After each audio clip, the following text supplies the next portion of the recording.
Hello friends.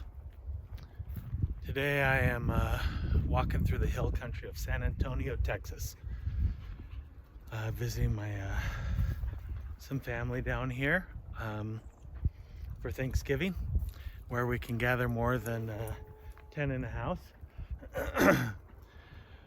So I wanted to talk today about something that I had alluded to in other videos that I've made, and that is that if you don't understand three things about the last days, that you're simply not going to be prepared for what's coming. And kind of the analogy that I have used to explain this before is, think of someone who dedicates so much time to studying Christmas, and they write volumes of books about it.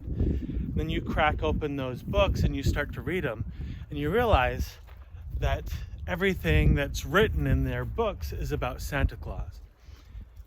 You're missing the point of Christmas, regardless of all of the vast amounts of information that you may have compiled on the subject. That's what I think a lot of people have done with regards to the last days. I mean, they focus on the signs of the times, and that's great, but the signs of the times without the proper context is like writing a book on Christmas, and everything, all of your subject matter is about Santa Claus.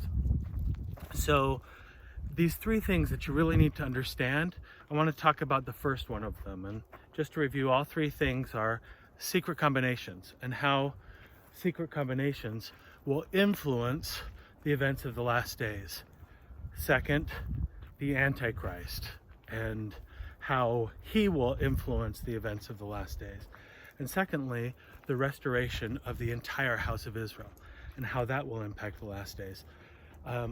Those three things, if you understand those with the signs, you'll understand what the context of those signs really is. So let's talk about secret combinations in this video today. And I'm thinking that I'll do a follow-up on each of the other two items as well at a different point in time. So secret combinations. We learn in the Book of Mormon that secret combinations were had amongst the Jaredites, but that they did not instigate those.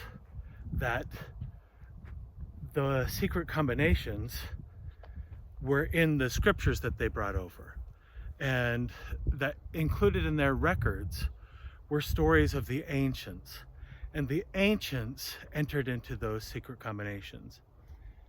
I don't want to get into what that means, apart from the fact that secret combinations have molded the world we live in from the very beginning, and have been the reason for the collapse of civilizations. Now, the people living during the times of these secret combinations, oftentimes they had no idea. Now, that wasn't supposed to be the case. They were supposed to be aware, and I want to talk a little bit about this today, because it's what's so important for all of us to understand. The Jaredite, their civilization collapsed because of secret combinations. The Nephites, their civilization collapsed because of secret combinations. The house of Israel, I mean, really, the reason for their downfall was also because of the ruling priest group trying to maintain their power structure over the house of Israel, and as a result, Israel collapsed. So let's think about this. Secret combinations need certain things to be able to function. Now, what do they need? First, they need a belief system that they can construct around the entire society. And the belief system isn't as important as buy-in from the people into that belief system. So the belief system could be all kinds of things. Let's talk about what that belief system was for the Jews. So the Jews were ruled by a class, the Sanhedrin, the Pharisees, the Sadducees. They were an elite class. They were different, or they set themselves as being different from the people. And they maneuvered things in such a way that if you wanted to understand the law, if you wanted to draw nearer to the Lord, you needed to use them and their understanding of the law. And to ensure this, they would even do things. They would go above and beyond the law. They would hedge around the law. They would give guidance as to how many steps you could walk on a Sabbath day and things like that. And if you would operate within this little matrix of beliefs that they created, then it was like a false virtue signal. You were virtue signaling to everyone around you of how righteous you were.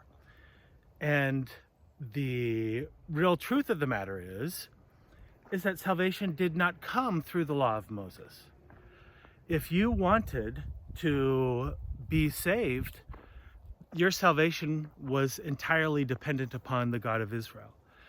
And when the God of Israel came, this, his presence, the presence of a Messiah, rendered this ruling class obsolete.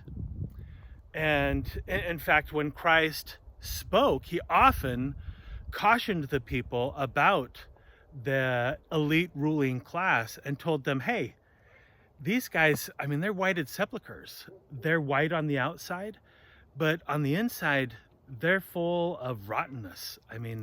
They put burdens upon you that they wouldn't, move with their own little finger. So those are the types of things that you're going to see in a ruling class. Things that, they can, put an outward show, and based off of the dogma that they have presented, this matrix of belief that they have presented, if you operate within that politically correct sphere, then you're virtuous. And if you are not, then you can be venomously attacked. And this is what happened with Jesus Christ. It's also what happened with all of the prophets. So the prophets would come and they would preach repentance to Israel, both Judah and the northern kingdom of Israel. And what would the ruling class do? In the case of the kingdom of Judah, that ruling class would speak against the prophets and would rile the people up. They would put out a message that belittled the prophet and angered the people about the prophets, to the point that the ruling class would be enabled to arrest the prophets, throw them into jail, and ultimately kill them. Now, the people that were plugged into that, they were part of the system that allowed those kinds of things to happen. And when Jesus Christ came, we know that the same thing happened there. The majority of the Jews were plugged into this matrix of belief, right? So they couldn't believe that Jesus Christ was the Messiah. They couldn't believe it. Everybody in authority over them was telling them that he was not. right? So you go to the synagogue and you learn from the learned men of the day, and they tell you, yeah, no, this guy, he's false. He's a false Messiah. And then the high priests and everybody in a position of power, for the most part, would present the truth as being wickedness. So that's how secret combinations work. And the real risk with secret combinations is not recognizing that they exist. Because if you do not recognize that they exist, then you're at risk of remaining plugged into that matrix of belief, that false understanding of how the world is working around you. And you can drink that glory of the world, that false virtuing, and feel that, hey, I'm righteous. I'm doing what I should be. I'm standing for something. I'm standing against these people. And yet you're on the wrong side of things. And the only way that you could really know for yourself is through the Holy Ghost, the promptings of the Spirit. And that is what happened in Jerusalem, the kingdom of Judah. The Jews that would listen to the Spirit and that had their eyes opened by it and realized, hey, everything that has been presented to me all of my life is not real. This man who has come, this carpenter from Galilee, he is what is real. And in many instances, they had to give up everything that they had to follow that Spirit. And, that is the challenge. So the same thing happened with the Nephites. Their government was infiltrated. Their entire judicial system was infiltrated. And anybody who spoke out against it was a conspiracy theorist, belittled and mocked, but yet it was true. You'll remember when Nephi was on his garden tower and he was praying, and all the people came and said, what is this guy doing? What is he talking about? Praying over the country, and why do we need his prayers? What's going on? We're not wicked. This country's not wicked. And then Nephi begins to preach to them, and they begins to open their eyes a little bit. And he tells them, listen, you guys don't understand what is really happening around you. You need to wake up and open your eyes. Even at this moment, your chief judge is dead. And he was part of a secret combination, and his brother murdered him. And he's part of a secret combination. And go and see. And, we all know how that story, worked out. But the reason that I'm bringing this up is the secret combinations were able to do what they were able to do because of their general invisibility to the general populace until the power base was established and they had the control that they needed to be able to maintain it. And I mean, at that point, they had become so vast and so pervasive that who's gonna be able to oppose them? And it took a major intervention to finally root them out. And as we know, they didn't really get rooted out. Ultimately, the Nephite nation collapsed because of these guys. Now, let's talk a little bit about that. So the Nephite nation collapses because Jacob, the antiChrist, is behind this whole deep state within the Nephite nation. And As a result, the government is overthrown, and he flees for his life, and he's ultimately destroyed in the destruction. He's burned with fire along with this whole city. And the Lord just destroys the Nephites. There's whirlwinds, there's fires, there's tempests like they've never seen, thunders and lightnings, the earth shakes and cracks, and cities are buried, and then there's so much smoke and dust in the air that people can't see. They can't see their hands in front of their face. It's never been so dark, and it's dark for 3 days. And then, they hear a voice, and the voice tells them what has happened to all of the different wicked cities, and talks to them about the wickedness that was rampant throughout their societies. And this had to have been a shock to them, that this could happen so quickly. And then the Lord tells them the reason why they were spared.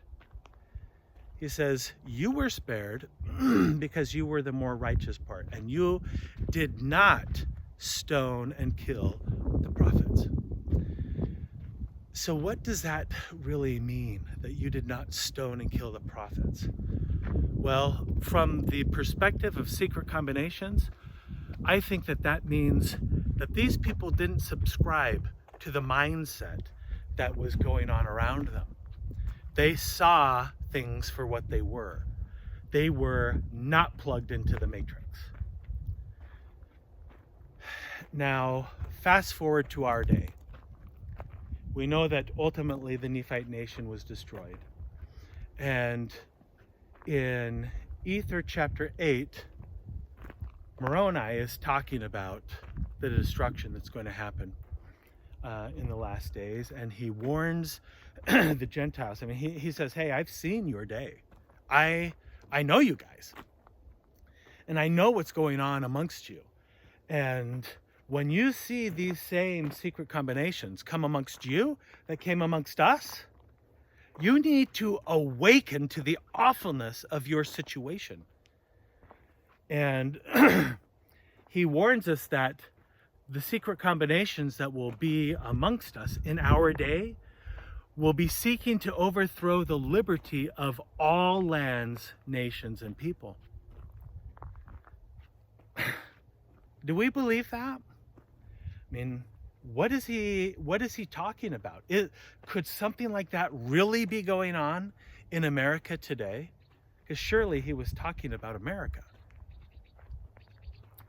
Well, that is the reason that I am talking to you today, because it is absolutely happening. And very few people in the church, and I'm speaking as a Latter-day Saint, are awake. Even though we're the ones that have the Book of Mormon. We're the ones with the template for the last days. And yet, so many of us are asleep. We can't believe that such a thing is going on. In fact, not only that, we're listening to the narrative that's being given to us. The same kinds of narratives that the Jews were able to push out on their people. That, blinded them to the point that when they would have prophets come amongst them, they would reject them. And when they had the God of Israel come amongst them, they rejected him. The same blindness, the same turning of the world upside down. Right is wrong, wrong is right. That's happened. And it's not a coincidence. This is an orchestrated, very sophisticated program. And there is a matrix now built all around us. And it's up to us to unplug from that and to see things as they really are. And that's difficult. It's very difficult. But it's imperative. because we need to be prepared for what's coming. And what is coming upon us because of secret combinations. So secret combinations are part of our lives, and they're part of the narrative in which we live. And the signs of the times that are happening, we are living in the last days. They are related to what's going on around us. If our nation had not been overcome by secret combinations, we wouldn't be ready for the great and dreadful day of the Lord. But we're ripening.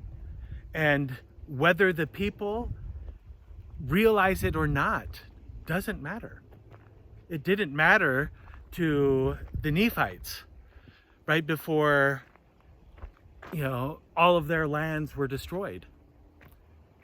The only thing that mattered was the Lord's timing and the righteousness or wickedness of the people. So I want you to look at what's going on today. I'm not going to tell you who's wrong, who's right. I'm not going to provide any interpretations for what is going on beyond what I have written in my books, because I think that the scriptures have given abundant testimony of what is going on here. If you haven't read my book, A Remnant Shall Return, you've got to. I mean, just listen to it. Listen to it for free. Go to my website, thelost10tribes.com, download it, and listen to it for free.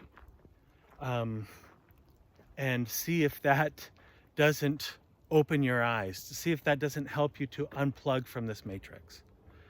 My other two books, Daniel 11 and Revelation, the vision of John the Divine, will also help you to unplug. Daniel 11 is probably the easiest of my books to read because it's not really long. You can probably read it in 4 or 5 hours. But I just want to share this message with you that the Book of Mormon was given for us to help us prepare for what is happening. And everything in it is a pattern for us and for our day. And our society has been, overrun by secret combinations. We have the illusion of freedom. We have the illusion of a free press. We have the illusion of open information on the internet. So we need to be aware so that we can prepare ourselves and our children and help them see.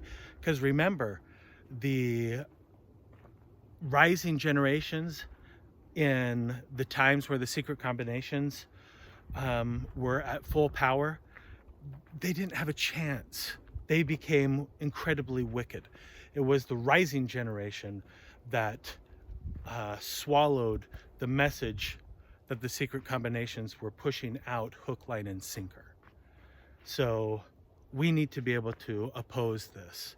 And the only way that we can oppose it is understanding what is happening in ourselves. And the best guide for understanding what is going on, in my opinion, is the Book of Mormon and the other scriptures that have talked about this. And I've tried to connect the dots in the books that I have written to help you to see that, to lay that out.